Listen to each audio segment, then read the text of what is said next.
He left her drowning in debt and heartbreak. But what he didn't expect was their 11-year-old son's quiet revenge. One click changed everything, and a week later, the man who once walked out came crawling back in tears. Listen to today's story and let us know which country you're listening from. Rachel Carter stood in the kitchen doorway, arms crossed tightly over her chest, watching her husband, Mark, fumble with the zipper of his duffel bag. She had felt this moment coming for weeks, but nothing could prepare her for the sting of hearing the words. "I am leaving," he muttered, avoiding eye contact. Rachel said nothing. She noticed how his hands trembled, how he couldn't stand still. She had memorized every part of this man, his laugh lines, his scars, the way he held a coffee mug. But now, standing before her, he looked like a stranger. "Who is she?" she finally asked. "Jessica," he whispered. From the office, Jessica Lane, the young, overly confident woman Rachel had always been suspicious of. She swallowed the lump in her throat and steadied her voice. "And what about our son, Mark? Have you even thought about Ethan? What this will do to him? What about the house, the mortgage payments that are due next week? The credit card debt, the groceries, the utility bills piling up on the counter? I'll send money," Mark said weakly, his voice barely above a whisper, as if saying it out loud would somehow make it true. He wouldn't meet her eyes, and his fingers clutched the strap of his bag like it was a lifeline. Rachel gave a bitter laugh that echoed off the kitchen walls. "Money? Really, Mark? You think tossing a few dollars our way will make this okay? You think that replaces the father Ethan's about to lose?" Her voice trembled, but not from fear, from the fury boiling just beneath the surface. She took a breath, held it, and then let it out like a dam breaking. "Just go," she said at last, her tone cold and final, as if each word were a door slamming shut in his face. Without another word, Mark left, and Rachel collapsed into tears. Later that evening, Rachel sat beside her 11-year-old son, Ethan, struggling to find the words. "Your dad, he's not coming home," she said gently. Ethan stared at her, confused. "Why not? Where is he?" "And he left, to be with someone else."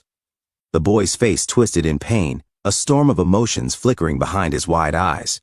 For a moment, Rachel thought he might break down, but he didn't cry. Without saying another word, he turned and stormed down the hallway, the thud of each step echoing his heartbreak. Rachel remained at the table, frozen. The silence that followed was heavier than any argument could have been. That night, with no comforting words to give and no one to lean on, Rachel cried alone, curled up on the couch, the weight of abandonment and worry pressing down on her chest like an anchor. Life got harder. Rachel picked up back-to-back night shifts at the hospital. Bills piled up, groceries dwindled. Ethan withdrew. He stopped laughing, stopped talking. It felt like she was losing him, too. One morning, Rachel returned home to find a note on the table. "Oh, Mom, I love you. I'll find a way to help." Her heart cracked again. Rachel's only comfort came from her neighbor, Helen Walker, a retired nurse who always arrived with a warm pie and a warmer heart. "You're stronger than you think," Helen told her. "And after every black storm, there's sunlight. You just have to hang on." Rachel clung to those words. A week later, while Rachel stirred soup, Ethan said, "Oh, Mom, I got back at Dad." She froze. "What do you mean?" "I found stuff on his computer. Like documents and folders labeled with weird names. There were spreadsheets with numbers, dates, graphs, charts that looked super complicated. I didn't understand much of it, but something about it just felt off, like he was hiding something serious, maybe even illegal. So I took screenshots and forwarded them. I sent them to his boss first. Then I found other email addresses in his inbox, some coworkers, maybe clients, and sent it to them too." Rachel dropped the spoon with a loud clatter, the metal echoing off the walls. Her heart pounded so hard she thought she might be sick. "Ethan, do you understand what you've done?" Rachel asked, her voice tight with concern, eyes wide with both fear and disbelief. "This could have serious consequences, not just for your dad, but for you, for us." Ethan shifted uncomfortably in his seat, his fingers fidgeting with the hem of his shirt. "Oh, I just wanted him to feel bad," he muttered, looking away. "Oh, I wanted him to see what he did to you. I thought, maybe if he realized how much he hurt us, he'd come back. Maybe he'd apologize. Maybe he'd fix things. I didn't want to make things worse. I just didn't know what else to do." Rachel hugged him tight. "And revenge isn't the way. But I know you did it because you love me." Days later, Mark called. His voice was ragged, heavy with a desperation Rachel had never heard from him before. It was a far cry from the confident, decisive tone he'd used the day he walked out. To Rachel. "Everything's fallen apart," he croaked, pausing as if swallowing the weight of his own words. "And I lost my job. They said it was because of the emails, the files. I'm being investigated now.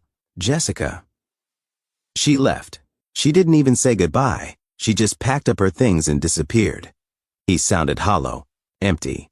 "So I have nothing. No job, no money. My reputation's ruined. Everyone at the office is talking about me. I don't even know how I'll pay next month's rent." He let out a broken sigh. "Please, help me. I don't know what else to do."